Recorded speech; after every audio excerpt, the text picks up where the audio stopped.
Africa 54 est la première chaîne de télévision panafricaine, généraliste et d'information de l'Afrique vers le monde. Chaque pays africain devrait avoir un représentant œuvrant en son sein afin de permettre l'éclosion des talents, pouvant également jouer de pont avec nos pays respectifs. Bref, nous sommes panafricanistes au sens absolu du terme. Canal Africa 54, dans sa devise, la première chaîne généraliste culturelle et d'information de l'Afrique vers le monde.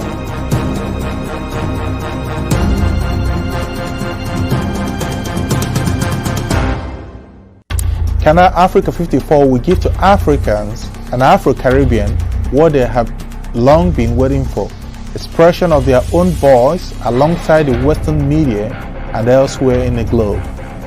We aim to make the channel professional, sophisticated, contemporary. This channel will offer to viewers a unique experience in digital broadcasting. Our broadcasting and creative departments are dedicated towards having a constant flow of interesting and exciting programs. By using the most sophisticated methods of production, we aim to provide programming which is second to none, developing and enhancing the digital TV services throughout interactive mediums.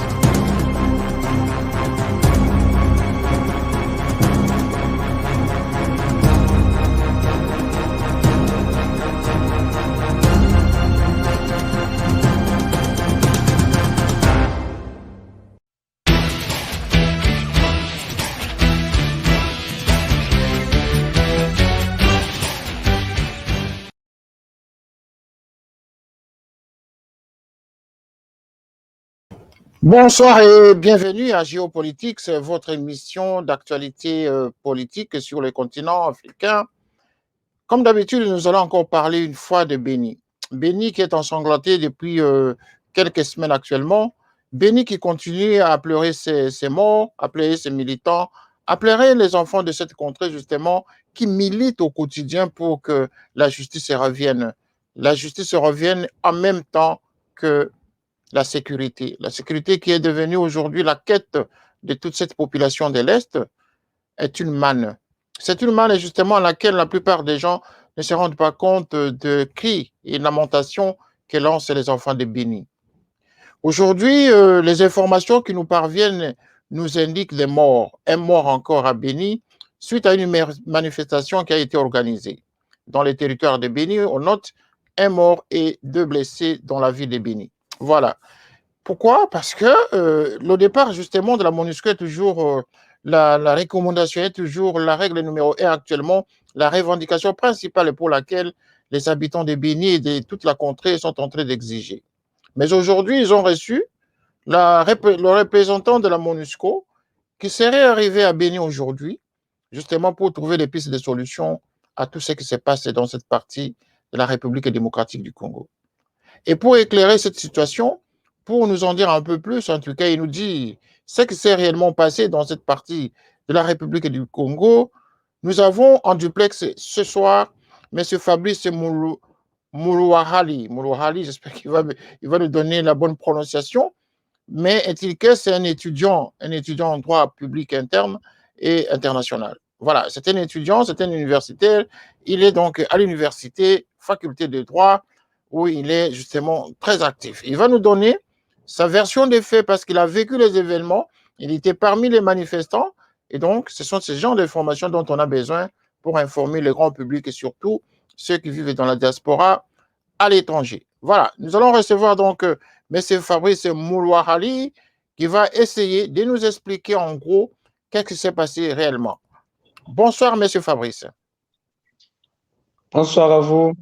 Voilà, vous êtes en direct sur Télé Saturne et Canal 54. Comme vous le savez, hein, vous avez déjà eu l'habitude de regarder cette chaîne à Béni. Nous avons déjà accordé plusieurs duplex avec vos amis, vos confrères de cette partie du Congo.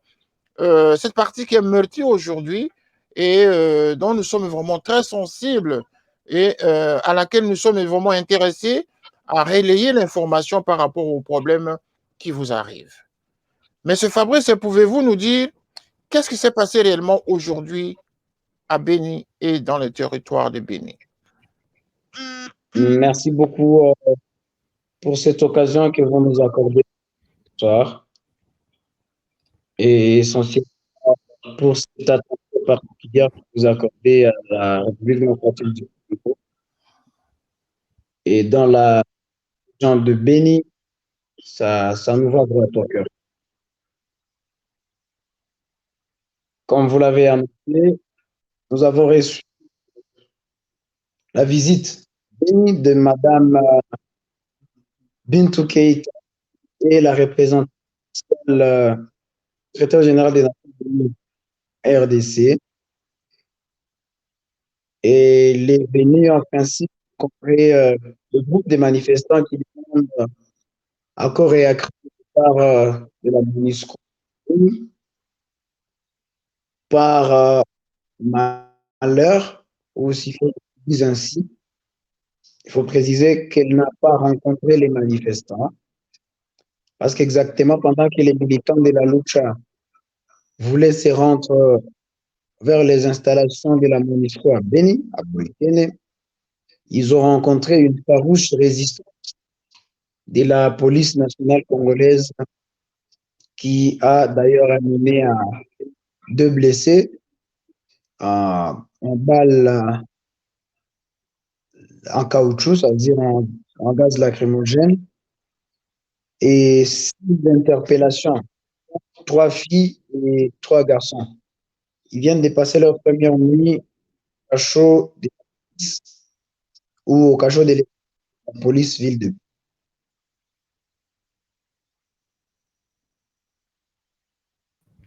Oui.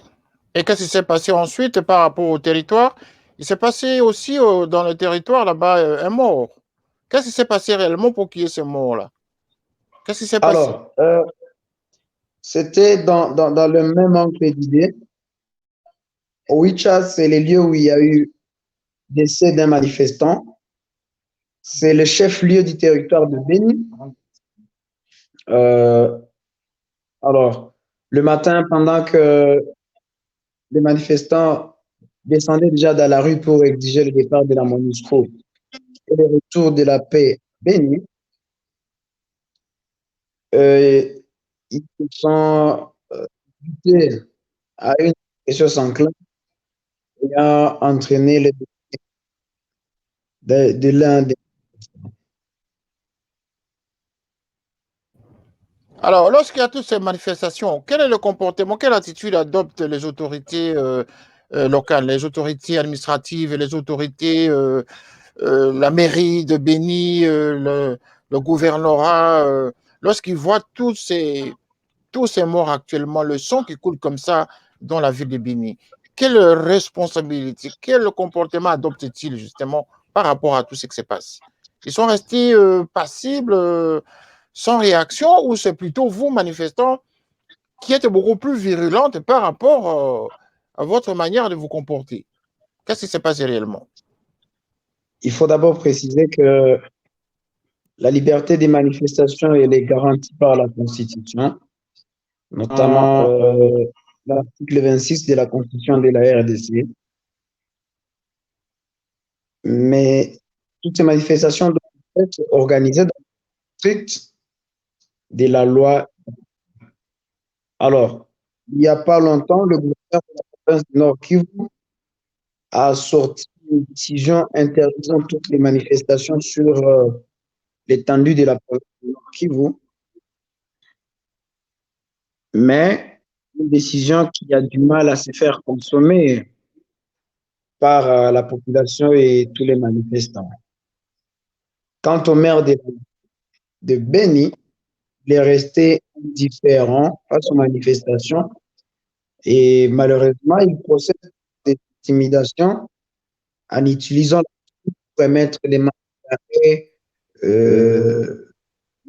d'arrest. Ça perturbe en tout cas, ça rend malade. Il y a des gens qui manifestent, qui souffrent des tueries, et comme pour les dire merci, on les arrête, on les torture, on les jette en prison. Oui, on les jette en prison parce que probablement vous ne respectez pas les autorisations ou c'est tout simplement. Est-ce que vous arrivez quand même à recevoir les autorisations de manifestation, de manifester? Au terme de cet article SIO mentionné,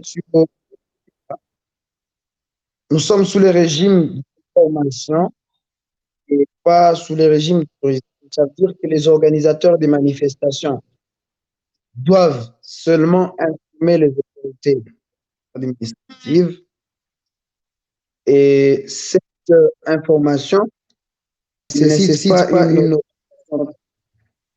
Donc, les manifestants, ils ont déjà informé. Les actions qui se tiennent sont des actions. C'est une série de manifestations qui continuent, mais qui sont même annoncées aux autorités.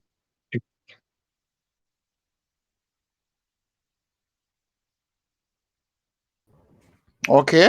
Bon, maintenant, vous qui êtes étudiant en droit, OK. Comment est-ce qu'au niveau de l'université, est-ce que tous les étudiants sont mobilisés pour cette cause ou c'est juste une partie de la population de Béni qui est plus impliquée dans ces genres de manifestations? Avez-vous l'assentiment de toute la population, toute la ville de Béni derrière vos revendications? L'université, notre université s'appelle l'Université officielle de Semuliki. C'est la seule et l'unique université de l'État en ville comme un territoire de Béni. Toute la jeunesse est unanime, très d'accord, motivée et mobilisée dans l'optique de demander à la MONUSCO, cette force onisienne, de quitter la région, dire qu'il n'y a pas d'avis contraire, que ce soit à l'université, que ce soit dans la rue, que ce soit à travers les mouvements citoyens, la compréhension, elle est la même. Ça veut dire qu'il est, il est quand même anormal qu'une mission passe environ 20 ans dans un État avec un budget suffisant, avec une logistique adaptée, et que cette mission soit incapable de neutraliser serait-ce qu'un groupe armé. Ça veut dire que hier, il y a eu, par exemple, un enlèvement des citoyens. Il y a eu incendié vers c'est une localité territoire de B. Et ça continue à faire mal au cœur. Et nous pensons que si c'est l'armée congolaise, en principe, ça serait force onisienne qui viendrait euh, en renfort à notre armée, ce qui n'est pas du tout. Nous observons le lendemain des citoyens tués pas loin des bases unis. Donc, ça nous intéresse. C'est pourquoi la population, les jeunes, on est tous d'accord que cette mission, soit elle doit partir, ça c'est vraiment la première option, parce qu'on a beaucoup d'attitudes à la mission de s'auto-évaluer, de revoir le mode opératoire, mais jusque-là, il n'y a pas de conséquences significatives. Alors, lorsque la plupart des gens, je fais référence ici à vos prédécesseurs qui sont passés à cette antenne et qui nous ont dit que, bon, je pense que vous veniez même de les mentionner indirectement, que l'armée congolaise serait derrière ces crimes.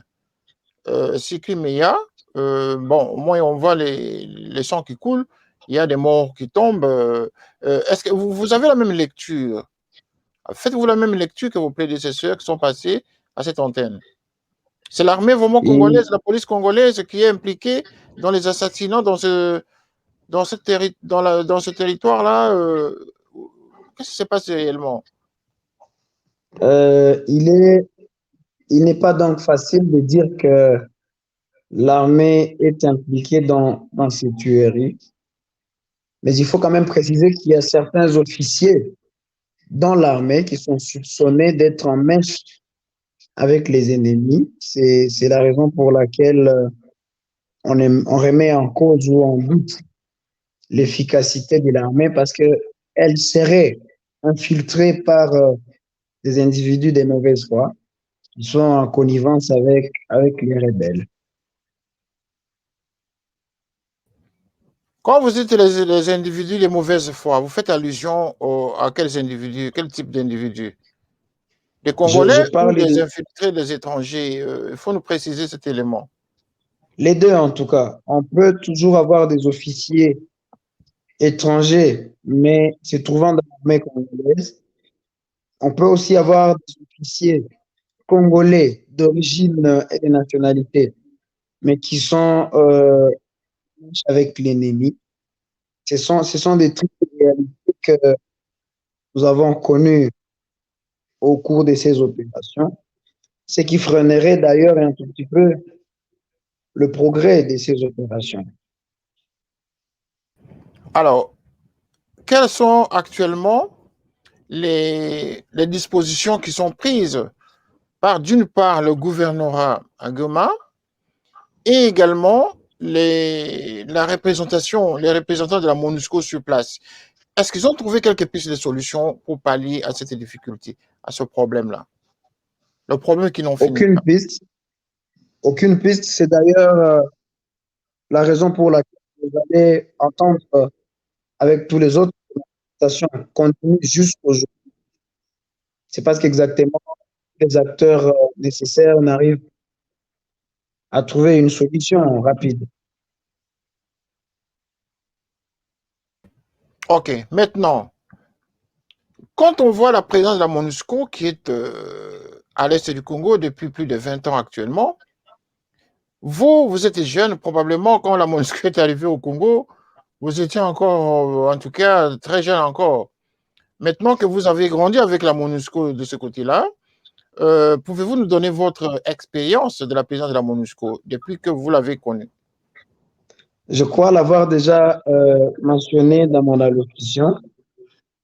C'est vrai, la MONUSCO est devenue ici petit, mais quand il faut évaluer les réalisations et l'efficacité de la MONUSCO par rapport à sa mission en République démocratique du Congo, il y a lieu de dire que la mission a et qui a nécessité d'échanger. Comme on aime le dire, on ne change pas qui gagne, mais ce sont les faibles qui doivent changer. Pour nous, cette mission est une mission faible et avec une connotation impérialiste. Dire que les puissances du monde ont décidé qu'il y ait une mission ici. Même quand le peuple demande son départ, nous avons suivi aujourd'hui Mme Bidei à dire que la MONUSCO ne peut pas partir sur fond des tensions, manifestations. Ça veut dire que pour il n'y a que les gens qui doivent décider du départ de la MONUSCO.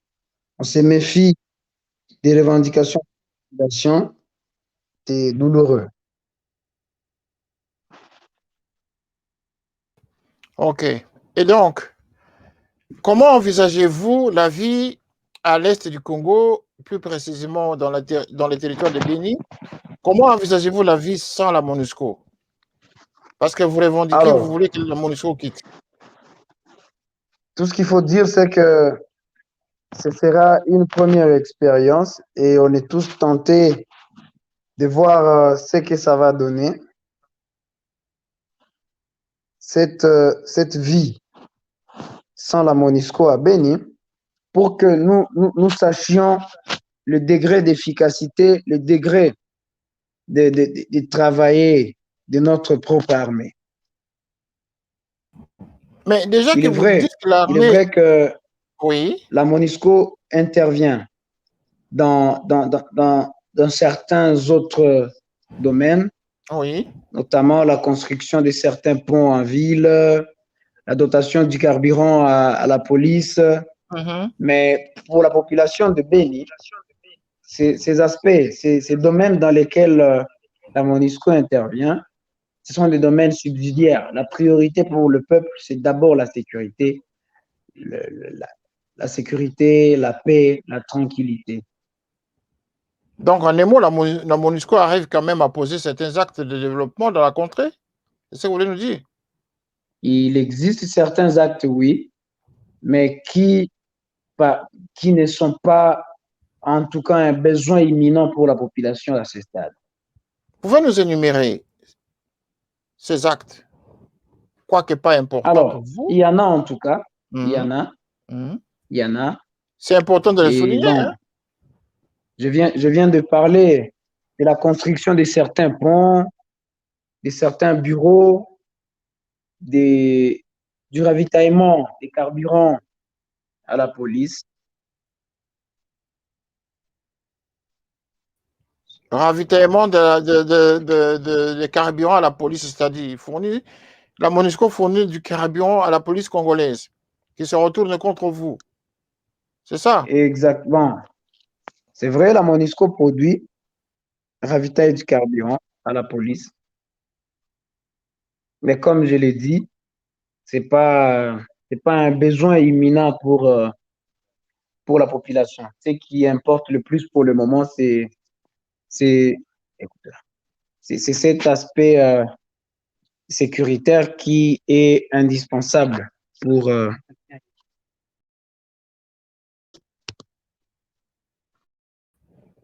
Oui. Bon, voilà. Je vais vous demander en tout cas d'observer quelques secondes d'interruption, 10 secondes maximum, et nous allons revenir pour continuer et terminer cette émission. OK? À tout à l'heure. Sans problème.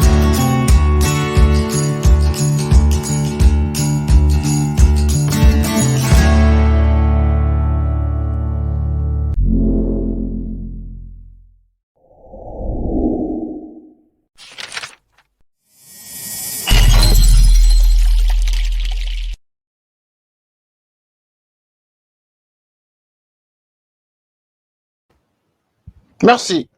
Nous sommes de retour pour continuer notre émission avec M. Fabrice Moulouahali à partir de Béni, cet étudiant en droit public interne et international qui nous donne l'information sur la situation actuelle à Béni, les manifestations qui ont eu lieu dans la journée, avec malheureusement un mort dans le territoire de Béni et quelques 2 blessés au niveau de la ville de Béni. Donc, on est en train d'analyser les circonstances dans lesquelles la MONUSCO est mise en cause dans cette partie, et c'est ce qui entraîne justement les populations justement à manifester contre sa présence parce que ne trouvant pas l'utilité d'avoir la MONUSCO sur le territoire. Mais voilà, nous allons maintenant reprendre encore la discussion avec notre invité pour voir dans quelle mesure ils vont se comporter pour assurer la sécurité du Congo, enfin, de leur territoire, une fois que la MONUSCO sera partie. Comment ils vont se comporter? Quels sont les moyens qui sont mis à leur disposition? Et qu'est-ce que le gouvernement pourrait faire si jamais la MONUSCO en question s'en allait? Chose qui n'est pas encore facile, mais bon, ce sont les cris de ceux qui vivent les atrocités au quotidien qui font que justement nous en parlons. Voilà, nous en parlions. Alors, M. Fabrice, imaginez la MONUSCO quitter la RDC, l'Est du Congo, demain. Quelles sont les dispositions qui sont prises par les populations d'abord? Comment vous allez résister face aux agresseurs qui déciment les populations, qui déciment les mamans, les enfants et sans contrôle, ils déciment tout ce qui est dans leur passage? Comment les populations sont organisées pour assumer les responsabilités? D'abord, le Congo est un État souverain. Le Congo a une armée et la misère que traverse la population de Béni a fait que cette population soit une population résistante. Ça veut dire que face aux ennemis qui attaquent et qui repartent, toutes les armes sont aiguisées pour faire face à cela. Bien que ce soit par des populations civiles, nous pensons que trop c'est trop et plus rien ne peut nous empêcher de nous prendre en charge, de nous autodéterminer en tant que peuple, en tant que citoyen. du pays. Et en parlant de la suite, une chose est vraie que même si la MONUSCO veut partir de Bini, nous allons rester membres quand même des Nations Unies. Et pour la population, elle estime que le budget alloué aux Nations Unies au Congo peut être fidèlement alloué aux armées de la RDC. Et ce budget pourra aider à vite finir la guerre. On ne peut pas imaginer qu'un militaire au front à Beni à 20 $ pour frais de risque. Donc, ils combattent péniblement, ils n'ont pas suffisamment de munitions, ils ont un problème de logistique. Mais si on arrive à doter cette armée les mêmes moyens qu'à la mission des Nations Unies ici, soyons-en certains, cette armée congolaise qui se sacrifie pour le pays ne pourra pas prendre cette rébellion, cette arrête d'endeuiller la population belge.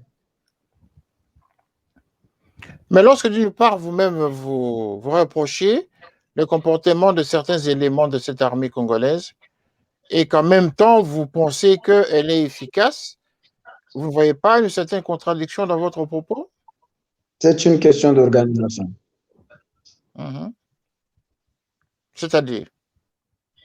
C'est-à-dire que c'est encore possible de procéder à un recyclage ou à une sorte de tournage au sein de l'armée, coopération directe avec les civils. On peut toujours dénicher les suspects ou les mettre, arriver à les dénoncer, les mettre au mur et laisser les vrais Congolais, les militaires combattre pour leur. Voilà, nous avons M. Gentil qui voudrait aussi intervenir, hein, mais bon, techniquement, nous ne pouvons pas le cadrer à notre studio. Et donc, nous espérons que d'ici là, il va pouvoir recadrer son système pour rentrer justement dans les studios et participer à cette émission. Donc, la technique n'assure pas justement très bien comment reprendre M. Gentil au niveau de notre studio. Donc, il va falloir que de son côté, il retravaille un peu sa connexion pour que nous puissions le faire intervenir à cette émission. Voilà, nous continuons toujours avec M. Fabrice. Monsieur Fabrice, quand vous regardez les orphelins aujourd'hui, qui sont abandonnés à leur propre sort, et toutes les veuves qui sont victimes aujourd'hui des atrocités de ces criminels, quel est votre propre sentiment personnel? C'est trop douloureux. C'est douloureux de voir des milliers d'enfants sans parents, sans abri, malnutris, des femmes sans occupation qui traînent dans la rue et personne ne s'en occupe. Ça fait très mal. Et c'est quand même ridicule que cela se passe encore une fois aux yeux impuissants des autorités du pays, de la communauté internationale qui chantent matin, midi et soir des cantiques de droits humains, de l'égalité des êtres humains. Oui. Et la première fois, nous sommes certains orphelins. Oui, au niveau de l'encadrement, j'insiste sur l'encadrement de ces orphelins et de ces veuves. Comment ça s'est passé sur place? Il n'y a pas d'encadrement spécifique. C'est-à-dire que c'est un besoin énorme pour la ville, pour la région. Question d'avoir un cadre idéal d'encadrement de cette catégorie de personnes. Et cela pourra résoudre tant soit peu certaines blessures de ces êtres humains blessés profond de leur âme. Alors, maintenant que le gouvernement est bien enfin, le gouvernement des journalistes est sorti, on attend probablement l'investiture de ce gouvernement qui va se mettre au travail. Vous avez vu la composition de ce gouvernement. Il y a actuellement un nouveau ministre de la Défense, ministre de l'Intérieur. Il y a beaucoup de nouvelles figures, en tout cas, dans la liste, hein, dans le tableau qu'on nous présente actuellement de ce gouvernement, de ce nouveau gouvernement. Est-ce que vous pensez que c'est un nouvel espoir pour la paix à Bénin? On n'est pas interdit d'espérer. C'est l'espoir qui nous fait. Ça veut dire que nous allons précipiter, juger aussi rapidement. Nous avons leur investiture et après, on sur base du progrès, disons, des résultats de secteurs respectifs. Ok, répondons les informations au niveau de ce qui s'est passé récemment, il y a 2-3 jours, au niveau de Goma. À Goma, il s'est passé un conflit entre deux ethnies, les Nkumu et les Nandé. Qu'est-ce que vous en savez? Est-ce qu'il y a eu une certaine évolution? Toute la journée d'aujourd'hui, il n'y a pas eu d'alerte grave. Ça veut dire que avec le temps, il s'observe un calme apparent dans ce coin de la province du Nord Kivu.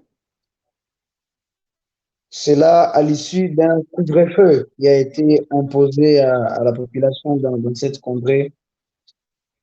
Toutes les nuits, on contrôle les maisons, les amis, et ça stoppe un tout petit peu cette hémorragie. Mais quand vous dites que toutes les nuits on brûle les maisons, je ne sais pas si vous comprenez comment nous recevons cette information. Quand on sait qu'on brûle des maisons toutes les nuits. Mais c'est-à-dire que les populations vivent dans un traumatisme permanent, quotidien. Mais comment, au lever du matin, les autorités ne prennent pas de bonnes dispositions pour que ceci ne puisse arriver la nuit prochaine? C'est une forme de psychose que les populations de l'Est vivent, notamment à Goma ainsi qu'à Béni. Comment est-ce que les autorités ne prennent pas les vraies responsabilités pour, en tout cas, soulager tant soit peu le peuple? Qu'est-ce qui se passe aujourd'hui? Exactement comme vous l'avez dit, c'est trop dangereux comme comportement de la part des ethnies, parce que nous sommes en tant qu'êtres humains contraints de vivre ensemble comme des personnes civilisées ou d'accepter de mourir tous ensemble comme des bêtes. Je pense que le gouvernement devrait prendre cette question très au sérieux et la résoudre de manière que cette situation n'ait plus de résurgence dans un avenir prochain. Oui, mais ça c'est théorique, et ça c'est tout le monde qui peut dire ce que vous dites. Hein. Je veux dire ici, est-ce qu'il y a un dialogue entre les populations avec les autorités administratives pour arriver à trouver la solution efficace? Est-ce qu'il y a un dialogue d'abord? Jusque-là, il y a pas de dialogue dans cette partie de Bongo, aux environs de... Il n'y a pas encore de dialogue. Occasion pour nous de lancer aux dirigeants du pays de bien organiser ce dialogue pour les climats de sérénité entre ces deux tribus et pour que cela ne se répète seulement.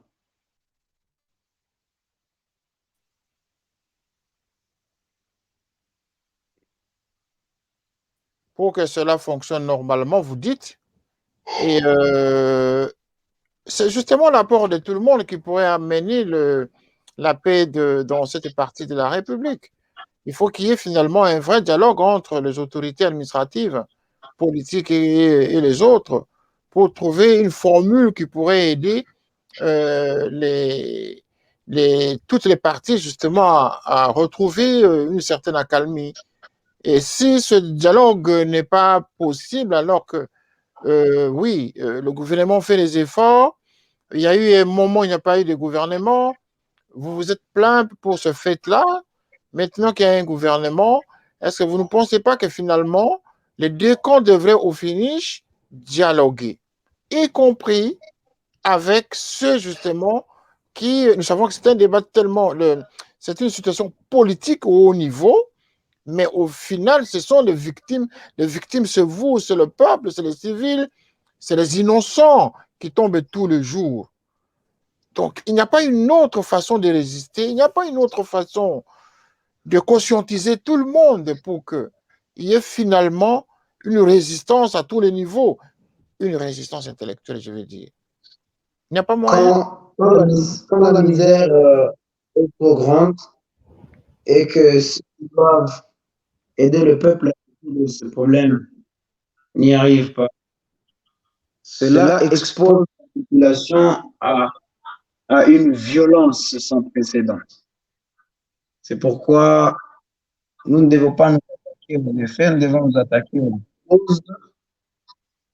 Donc, pour éviter tout cela, il faut restaurer l'autorité de l'État, il faut imposer la paix aux cultures dans ce pays.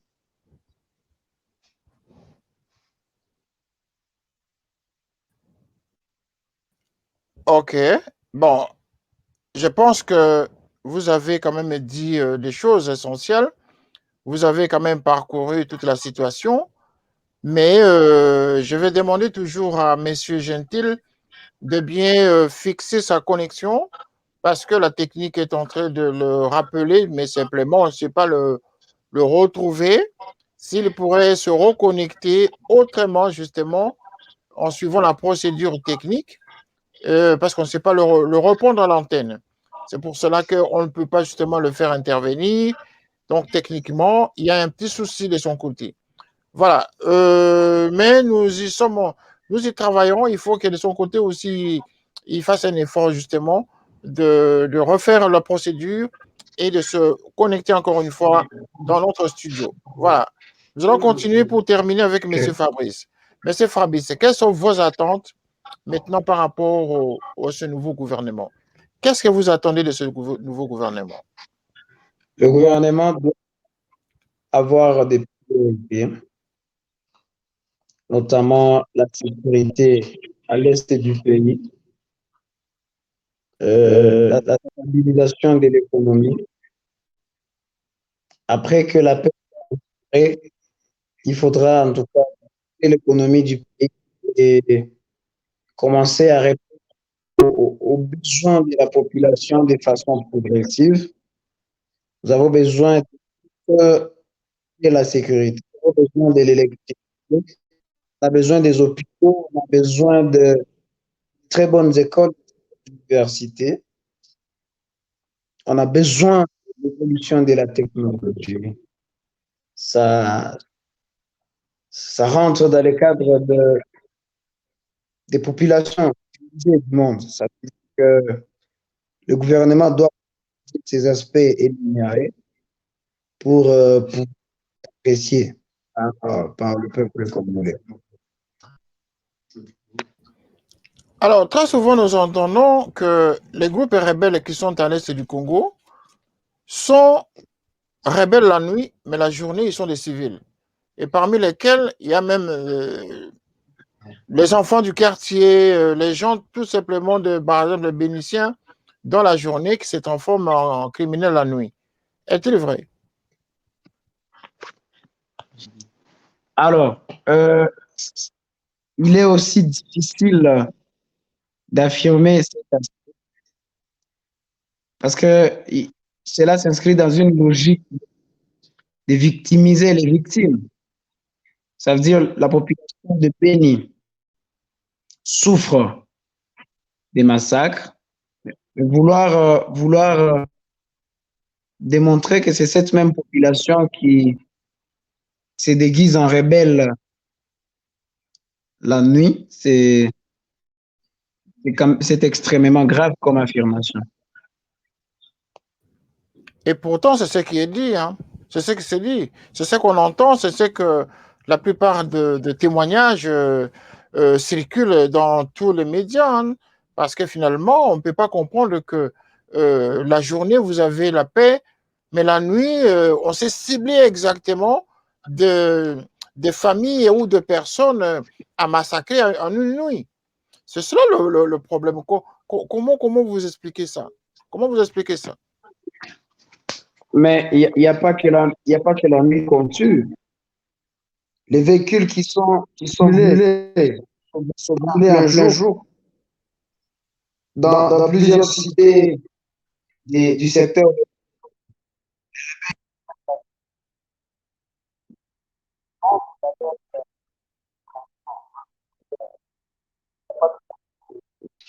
Et la théorie selon laquelle il y a certains Africains qui se déguisent en rebelles, et pour moi, c'est une victimisation des victimes et l'innocent est victime.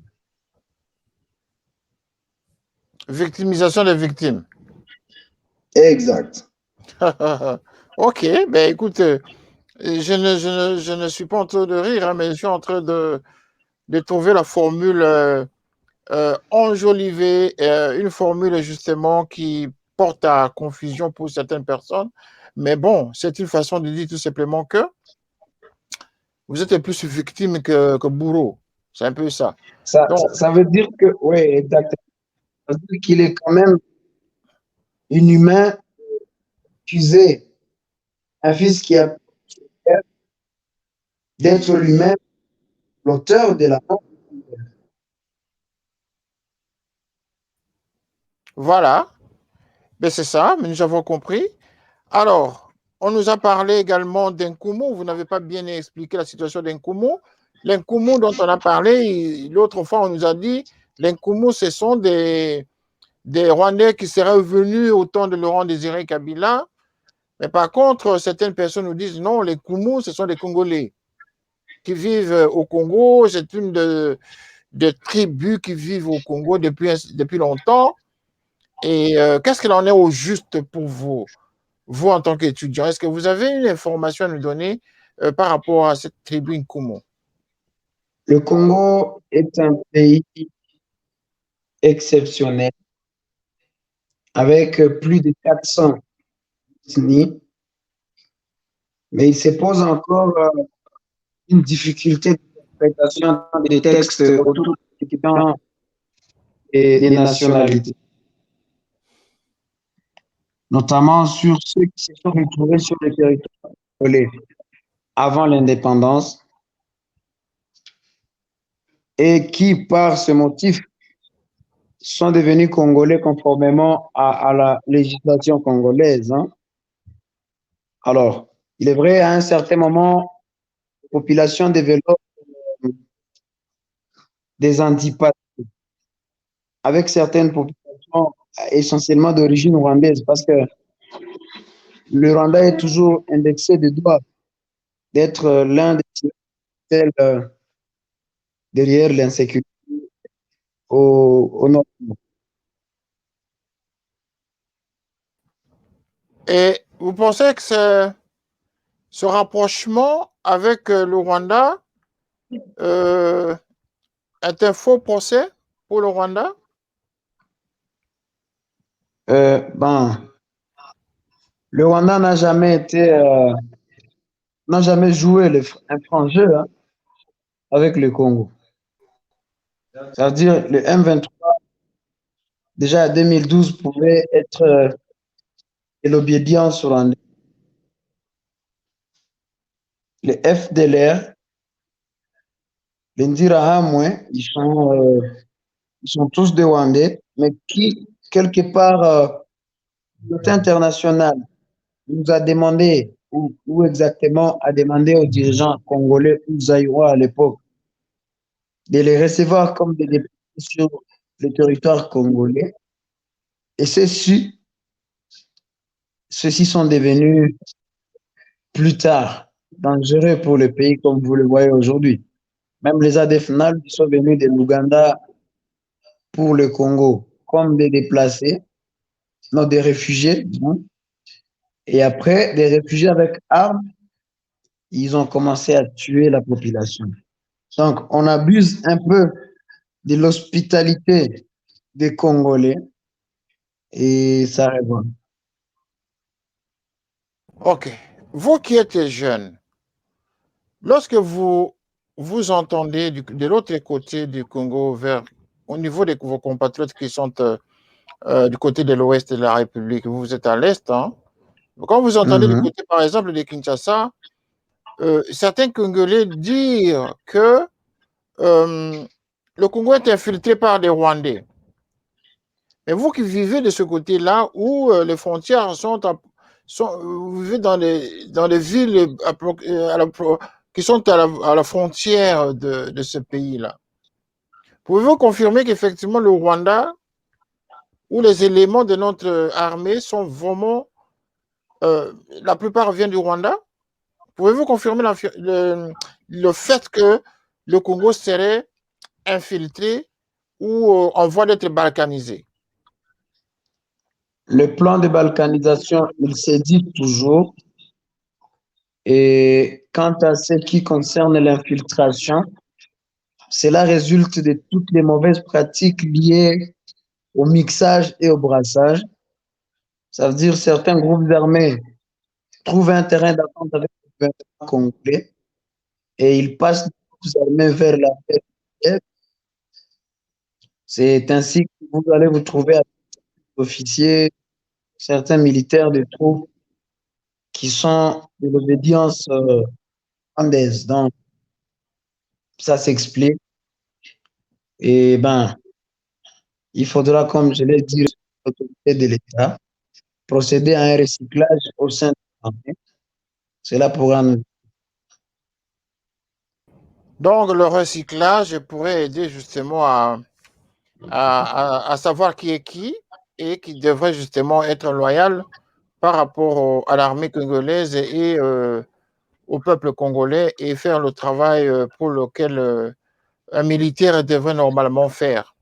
Donc, le brassage, d'après vous, serait la solution. Exactement. Il faudrait quand même définir des modalités d'accès ou de recrutement au sein de l'armée pour réduire cette marge d'infiltration qui sert de béquille à nos ennemis et qui arrive toujours à jouer à leur jeu malsain autour du Congo. Vous savez, le Congo est un grand pays aux grandes richesses et tous ces pays qui nous entourent, qui ont gangréné dans la pauvreté depuis des années, profitent quand même des richesses du pays, de l'État congolais. Et certaines grandes puissances du monde servent de ces petits pays voisins pour les pays exploiter. D'accord. Je pense que la technique a réussi à joindre M. Gentil, qui va aussi intervenir à cette émission. Ok, messieurs, bonsoir. Bonsoir, monsieur René, bonsoir à tous les téléspectateurs. Voilà, finalement, nous avons réussi à vous connecter. Est-ce que vous pouvez nous donner en résumé, parce que là, nous tendons vers la fin de l'émission, il nous reste 6 minutes, oui, 12 minutes plutôt, d'émission. Pouvez nous donner en résumé votre lecture de la situation de la manifestation qui s'est passée aujourd'hui, le 15 avril 2021. Ok, merci pour la parole m'accorder. Comme venait de le dire mon frère Fabrice, bon, aujourd'hui, la jeunesse de Beni a été dans les rues de Beni pour manifester par la marche au manifester pour le départ de la MONUSCO en fait. Parce que ça fait un bon temps depuis que nous sommes là, nous sommes en train de manifester nous sommes en train de demander à ce que cette mission des Nations Unies puisse quitter de chez nous. Parce que, d'une part, cette mission, elle est mal jugée. À terme des chiffres, je peux dire que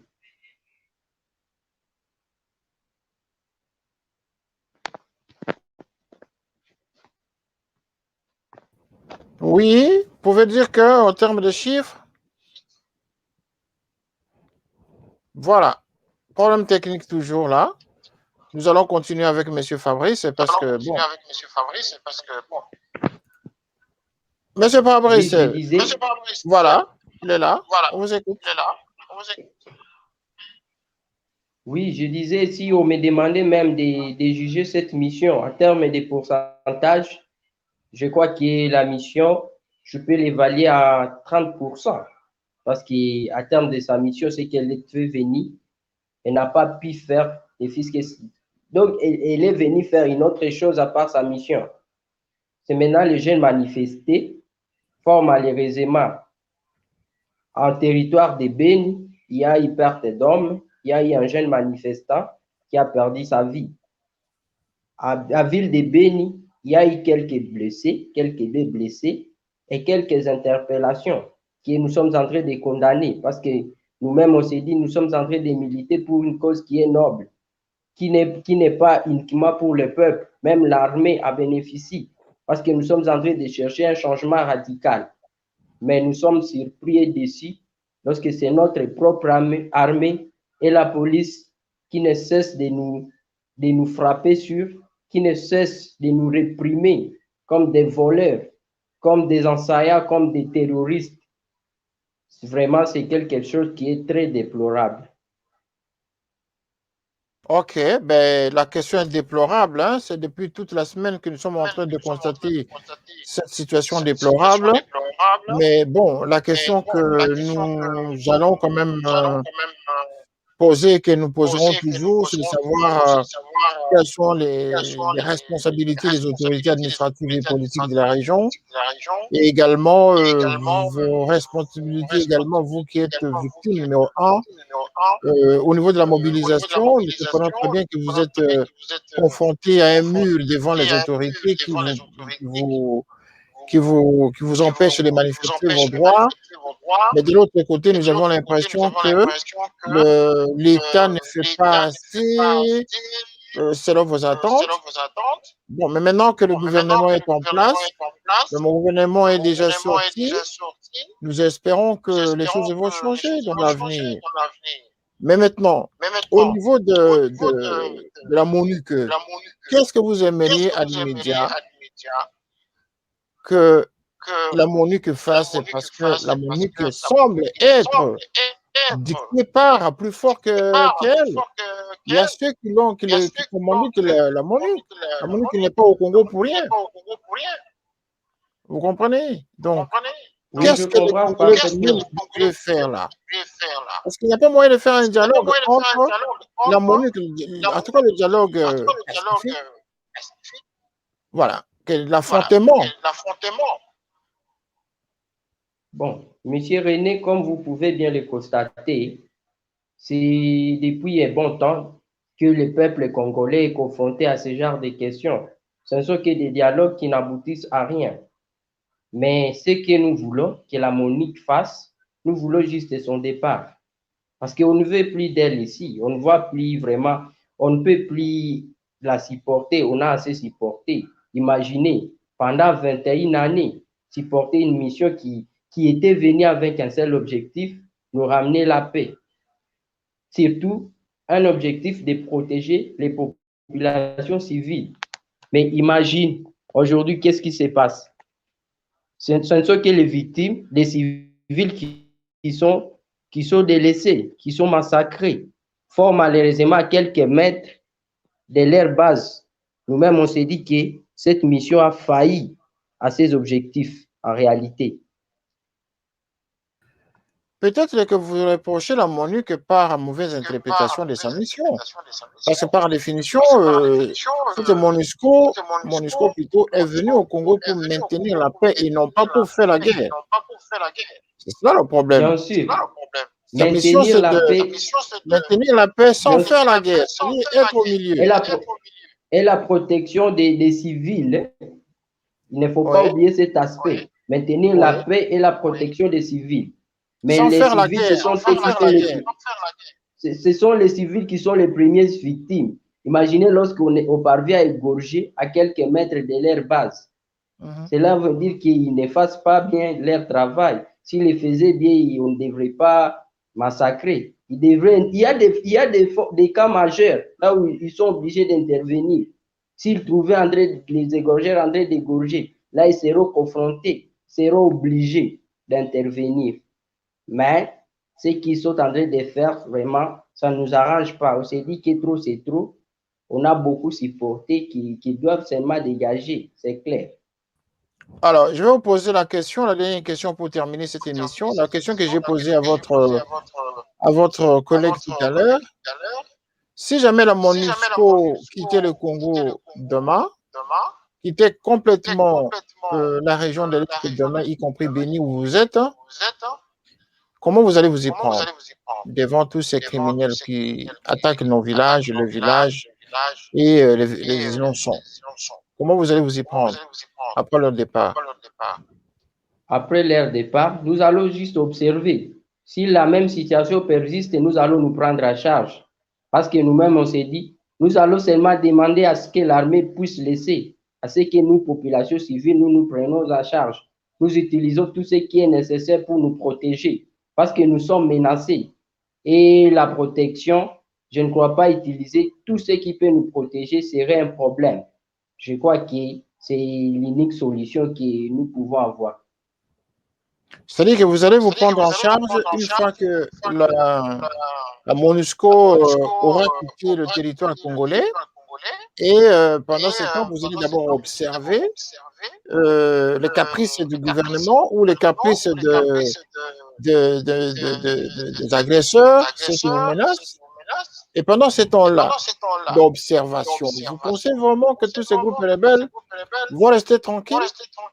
Parce que leur mission n'est pas, tel que vous l'avez dit récemment, leur mission n'est pas justement de vous laisser tranquille, c'est plutôt de vous traumatiser pour faire leur travail, leur exploitation des minéraux, par exemple. Bien sûr, c'est ce que je disais. Si on constate que la menace existe, elle est réelle, on sera obligé de se prendre en charge. Et nous connaissons que nous avons une armée qui est républicaine, peu importe ce qu'elle est aujourd'hui, mais il y a une armée qui peut venir, qui peut nous aider aussi, qui peut venir à l'aide, parce que l'armée aussi ne peut pas accepter. Peu importe aujourd'hui, elle est citée dans les histoires de louches, mais aussi avec quelques pistes de solutions que nous aurons à donner au gouvernement. S'ils acceptent, il y aura une solution définitive dans la région de Béni. D'accord. Avez-vous un dernier mot pour terminer l'émission? Bon, moi, je ne cesserai pas de dire seulement que le monde entier doit savoir tout ce qui se passe chez nous, que vraiment c'est inhumain. Ce ne sont que vraiment, c'est une vie qui n'est pas vivable, qui est insupportable. Et que lorsque nous sommes en train de demander le départ de la MONUSCO, c'est une cause qui est noble, que tout le monde ne puisse pas dire que nous sommes bêtes de le dire. Mais nous demandons à tous les jeunes, surtout à la jeunesse congolaise, de nous unir. C'est le moment où plus que jamais, nous devons nous unir. Nous avons besoin de tout un chacun.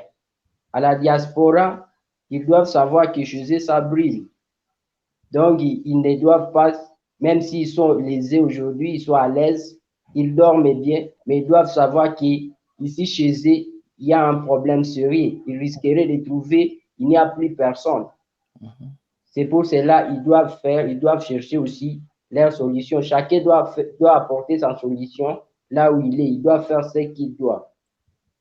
À nos autorités congolaises, je crois que c'est le moment plus que jamais d'écouter la base. Ils nous ont souvent dit que la base a dit, la base a dit.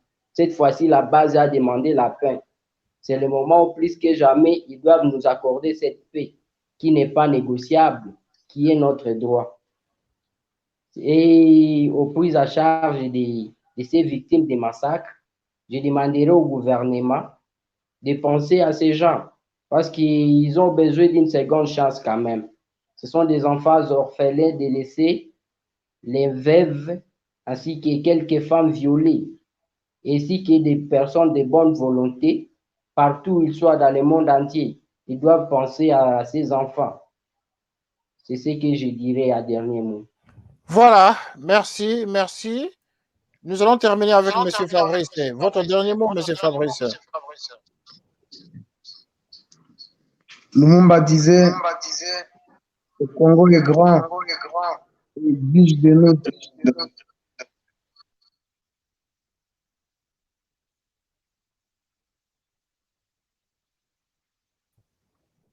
Oui, continuez.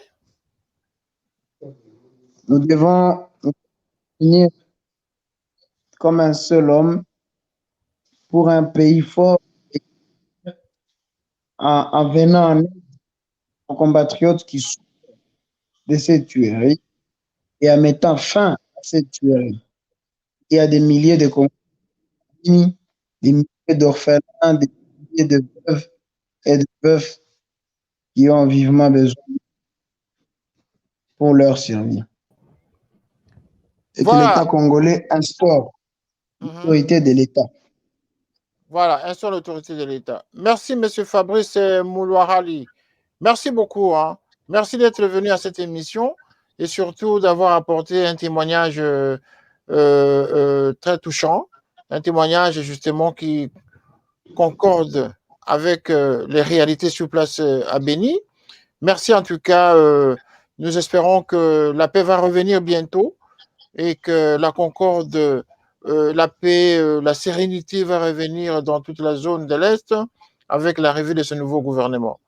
Merci et bonsoir chez vous, Monsieur Fabrice. Au revoir. Voilà. Merci. Nous avons ainsi terminé cette émission. Chers amis téléspectateurs et téléspectatrices de Canal Africa 54 de Télé Saturne, merci de nous avoir suivis en tout cas. Vous avez suivi cette émission comme d'habitude, hein, c'est toujours à Béni. Nous avons voulu consacrer toute la semaine justement pour parler de Béni, et parce que vous savez le besoin qu'il y a de communiquer, d'informer des problèmes qui se passent dans cette partie de la République démocratique du Congo. Voilà. Nous avons parlé avec deux invités et qui nous ont parlé justement de manifestations qui ont eu lieu aujourd'hui dans le territoire de Béni ainsi que dans la ville même de Béni, où il y a eu 2 blessés et également un mort du côté du territoire de Béni. Et également, ils ont confirmé qu'il y avait eu l'arrivée aujourd'hui de la représentante de la MONUSCO qui est arrivée à Béni pour dialoguer et trouver quelques pistes de solutions à ce problème. Voilà, c'est l'information du jour. Il y a eu un mort, 2 blessés au niveau de Béni. Voilà, au territoire et dans la ville.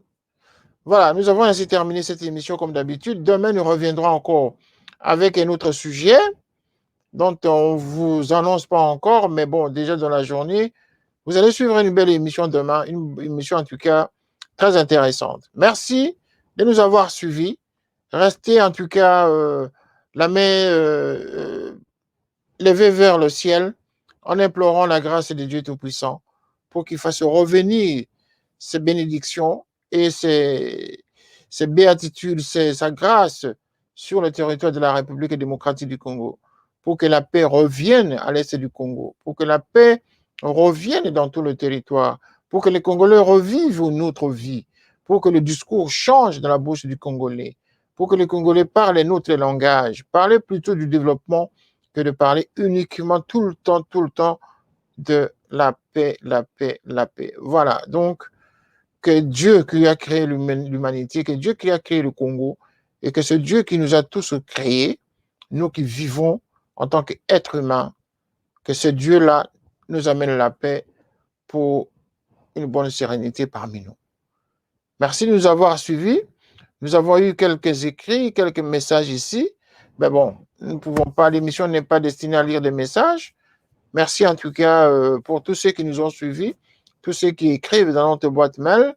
Nous vous remercions en tout cas. Vous avez entendu les cris de vos frères et sœurs de Béni. Vous avez tous suivi comment il y a de problèmes là-bas. Nous avons déjà lancé une cagnotte auquel nous aimerions vraiment que tout le monde participe et tout le monde cotise pour que nous puissions justement aider nos frères et sœurs de cette partie de la République démocratique du Congo. Merci beaucoup et à très bientôt.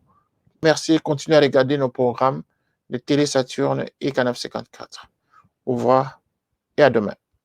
Inch'Allah. Canal 54 TV, la première chaîne généraliste culturelle et d'information de l'Afrique vers le monde. Canal 54, Canal 54, Canal 54, Canal TV. Africa 54 est la première chaîne de télévision panafricaine, généraliste et d'information de l'Afrique vers le monde. Chaque pays africain devrait avoir un représentant œuvrant en son sein afin de permettre l'éclosion des talents, pouvant également jouer de pont avec nos pays respectifs. Bref, nous sommes panafricanistes au sens absolu du terme. Canal Africa 54, dans sa devise, la première chaîne généraliste culturelle et d'information de l'Afrique vers le monde.